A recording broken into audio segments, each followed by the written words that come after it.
Turning into the area where the portals were located, the difference between where they currently were and the portals for new adventurers were night and day. There are a lot fewer people in this area, Hannah commented in a startled voice. Claire could only nod, seeing a fraction of adventurers compared to what she was used to seeing at the lower levels. But what she noticed was how the adventurers appeared a lot more hardened. The armors they wore were battle-worn, but seemed to be adequately maintained. Another thing she noticed was how some of them had matching armor, as though it was some form of a uniform. "What's up with the uniforms?" Claire asked the women. Astrid turned to check out what Claire was looking at. Noticing the uniforms, she nodded. At the high levels, since adventurers tend to have the guild points, they typically wear outfits that are matching to identify themselves. "Do you know them?" Hannah asked Astrid. Nodding. "I recognize a few, but only from their reputation. I've never worked with them before," Astrid explained. Each group tend to stick to themselves, not interacting much with others on this side. Though the numbers were smaller, there were some adventurers that were hanging out at a cafe. They were busy talking about some matter while enjoying a drink. Smiling at Claire having spotted the cafe, Astrid said, "The cafe allows adventurers to stick to others who are similar levels. Aside from when they head to the dining level, store, and auction house, they prefer not mingling with the rest of the guild. It's also why they tend to spend longer periods on the other side," Frida mentioned, adding to her companion's words. "Once you get to the point where you need to use the portals in this room, the time you spend in the guild on this side will drastically decrease."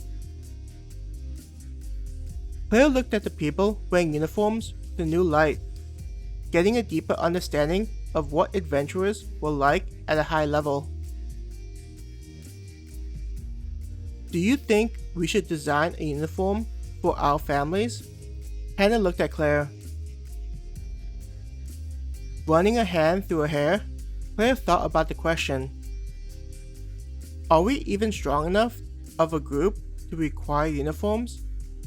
I mean, the two of us may not even qualify compared to everyone else." She didn't mention their ability to grow faster by taking in more energy at an enhanced rate.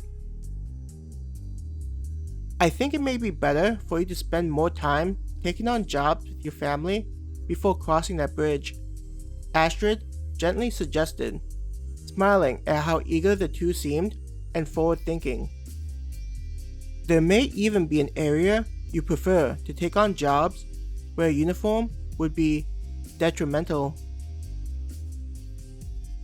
"Is that how you determine your armor selection?" Claire asked, looking at the two women and their rugged appearance. Slightly shaking her head, Frida said, "Our outfits are in line with our beliefs, like the markings we have on our faces. Regardless of where we take on jobs, we keep this style of armor." Beginning to walk towards the portal where they'd meet their family, Claire thought about what type of style they should go with. Thinking about the two women. But if we plan on working with other people, often, who have similar beliefs, then having a uniform wouldn't allow people to feel very welcoming to be around us. Claire considered in her mind. She didn't like the idea of not working with people she'd met on her adventurer journey. Navigating their way through the crowds, it didn't take long before they entered the portal. Upon arriving on the other side, the site was different from the prior guild they'd visited. Instead of being built out of wood, this location was designed in stone with occasional wood being used in various areas, such as the beams, lantern holders, tables, chairs, desks, and others.